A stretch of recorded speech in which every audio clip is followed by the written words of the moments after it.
La comunidad latina tiene más de 32 millones de personas registradas en Estados Unidos, con lo que ya es la primera minoría en materia electoral a nivel nacional en nuestro vecino país. Esto quiere decir que los hispanos podrían hoy hacer historia si se comportan como un bloque. Para conocer exactamente de qué estamos hablando, les dejo este trabajo que preparó José Manzano. Los candidatos a la presidencia de Estados Unidos, Donald Trump y Joe Biden, han dedicado más tiempo y atención a los votantes latinos durante el proceso electoral de 2020 que otros candidatos en elecciones pasadas. Esto debido a la importancia que ha adquirido su voto en este proceso electoral. Los latinos superan en número a los afroamericanos entre los votantes elegibles y de salir la mayoría de ellos a votar, podrían convertirse en un bloque determinante en los resultados de la elección. Con 32 millones de personas registradas para votar, los latinos ahora representan alrededor de 13.5% del electorado estadounidense, mientras que los afroamericanos representan alrededor de 12.5%, según cifras del Pew Research Center. México es el lugar de origen de la mayoría de ellos, con el 61.9%.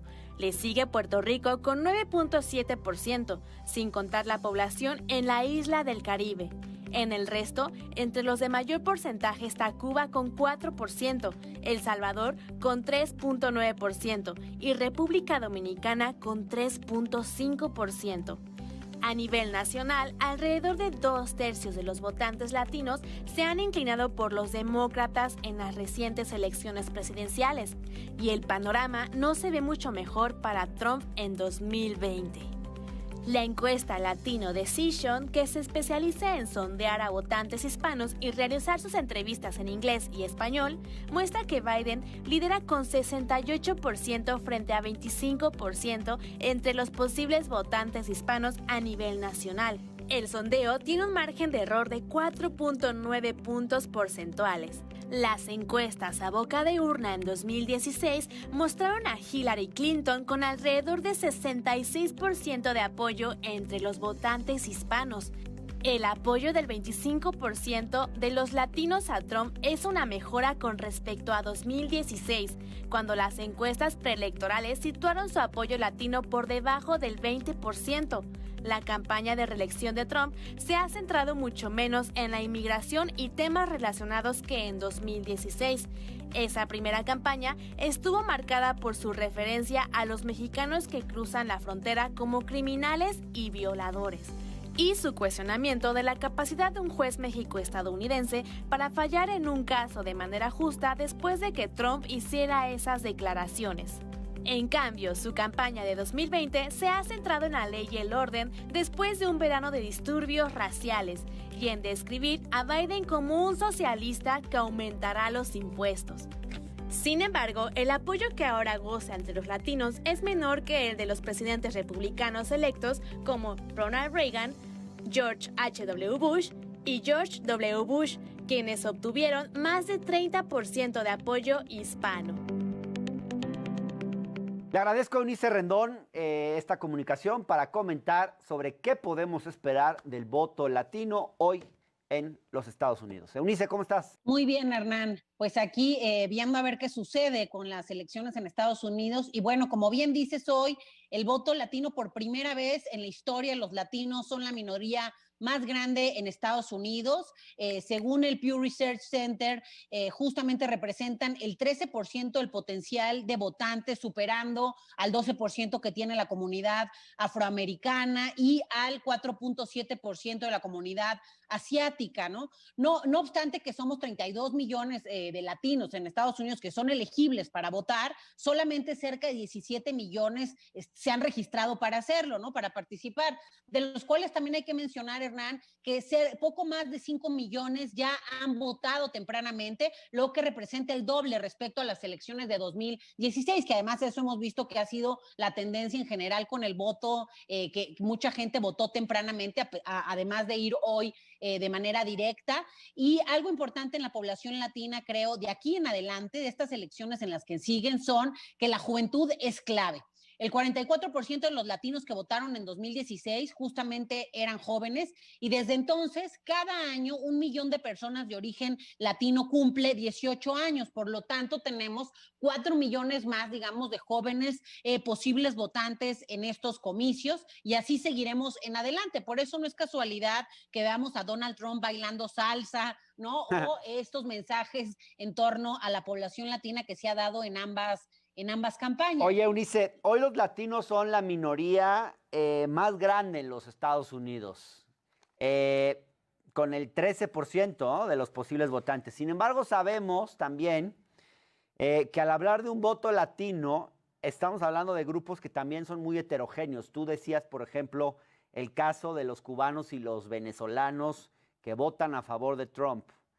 ¿Qué tan determinante puede ser el voto latino en los resultados de la elección si las opiniones entre ellos son tan heterogéneas entre sí?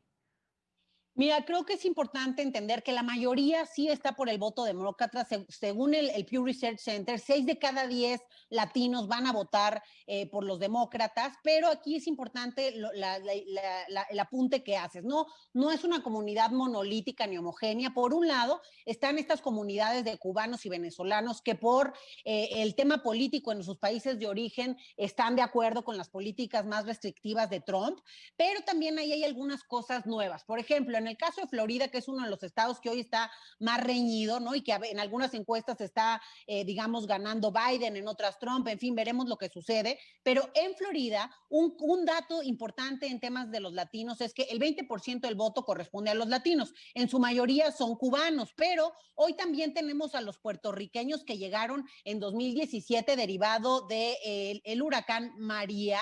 Y muchos de estos puertorriqueños que viven en Orlando y en Tampa podrían ahí también modificar esa preferencia republicana porque ellos están en contra de Trump, ya que ha sido también duro contra esta población. Eso por un lado. Y por el otro lado también hay que entender que importa mucho si eres de primera, segunda o tercera generación. Es decir, Claro. incluso los mexicanos que ya se sienten estables, grupos de mexicanos que se sienten muy estables en la Unión Americana tampoco están de acuerdo con que vengan más migrantes y también pueden ser parte de la población que apoye a Donald Trump. Sin embargo, digo, en un tema que ha sido muy rudo Trump es en el tema migratorio, que hay que apuntarlo, Hernán, no es la principal prioridad para los migrantes.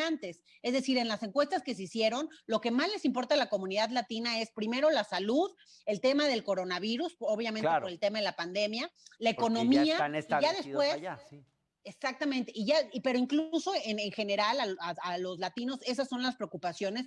En la Oye, quinta Eunice, sí, posición está la migración. claro. Oye, te quiero mostrar este video que subió el productor y actor Eduardo Verástegui sobre Trump, porque sí llamó la atención y fue polémico en redes. Vamos a verlo, por favor.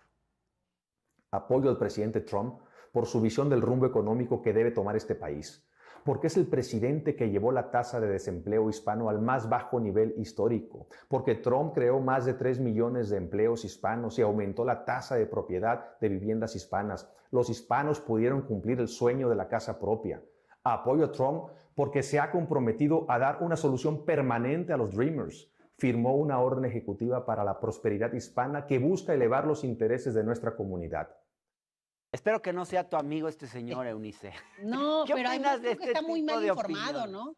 Ah, Pues pero yo ¿qué creo que opinas de primero este que tipo nada, de opiniones de mexicanos sobre Trump? Porque hay un sector de mexicanos que, aunque es minoritario, tiene afinidad sí, con Donald sí, Trump. sí.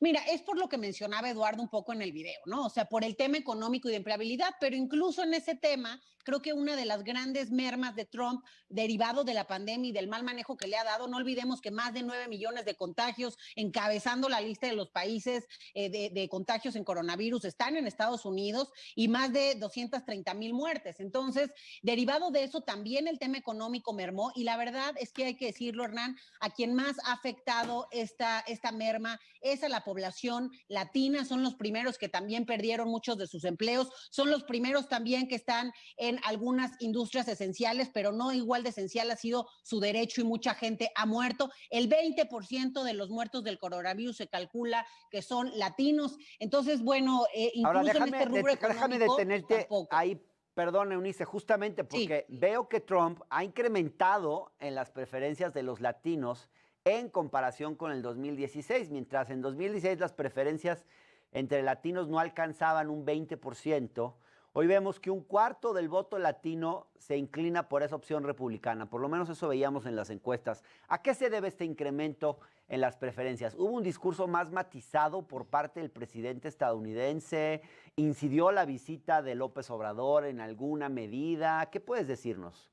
Mira, yo creo que pueden ser todas las anteriores, ¿no? Que mencionas. Creo que sí, lo que sí ha hecho Trump claramente es un esfuerzo por no tener mensajes tan racistas como lo tuvo la primera vez. Y como te digo, incluso estos comerciales en donde hasta sale hablando español, su Twitter también ya saca mensajes en español, baila salsa, en fin, ha tratado de hacer este puente, pero pues creo que si tenemos un poquito de memoria y de análisis, pues todo lo que ha hecho ha afectado a la comunidad, incluso aquellos que ya tienen visa, etcétera, permisos y que aportan al PIB. Hay que recordar que la comunidad latina aporta con el 12% del PIB y bueno, hoy también tienen el potencial de ser pieza clave en las elecciones de 2020 y en adelante.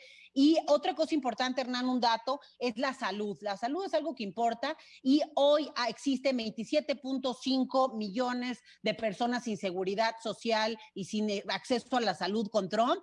Entonces, creo que eso es otra cosa que también se tiene que considerar. Pero claro que hay alguna parte de estos mexicanos, yo veía algunas entrevistas, forman parte de esta minoría mexicana, ¿no? O minoría latina, que pues ya se siente, como te digo, más segura, se siente que es ya su derecho, pero no el de otros, y que por eso apoyan al presidente Donald Trump. También muchas críticas que yo he recibido es que Biden es igual, que Obama también fue un gran deportador en jefe, etcétera. Sin embargo, nunca vimos las políticas tan antimigrantes, a pesar de que también los demócratas le quedaron a deber mucho a la comunidad hispana en términos de una reforma migratoria real, en términos de, por ejemplo, que los Dreamers no solo fuera una acción ejecutiva, sino que tuvieran un estatus permanente legal, en fin, varias cosas, pero aún así no creo que no es comparable. Trump ha deportado gente de territorio adentro con más arraigo, más familia. Las deportaciones de Obama eran principalmente fronterizas. En fin, sí hay una diferencia y un dato fundamental, el racismo, que es algo que sí preocupa a los latinos y en general a los migrantes en Estados Unidos. Desde que llegó Donald Trump a la Casa Blanca, han aumentado en un 30% los crímenes de odio basados en raza, principalmente en contra de latinos. Entonces, creo que eso nos deja ver el panorama de manera muy... Así es. Pues, vamos a estar hablando de este tema, precisamente del racismo, mañana en este espacio. Yo te agradezco mucho, Eunice, porque además tú conoces bien a las comunidades mexicanas y latinas en Estados Unidos, has hecho trabajo allá, eres experta en temas de migración, tienes el pulso de lo que está pasando y este testimonio en ese sentido es muy valioso. Gracias, Eunice, que estés muy bien. Muchas gracias, Hernán. Buenas noches. Buenas noches. Vámonos un corte, ya estamos de regreso aquí en El Octágono con más.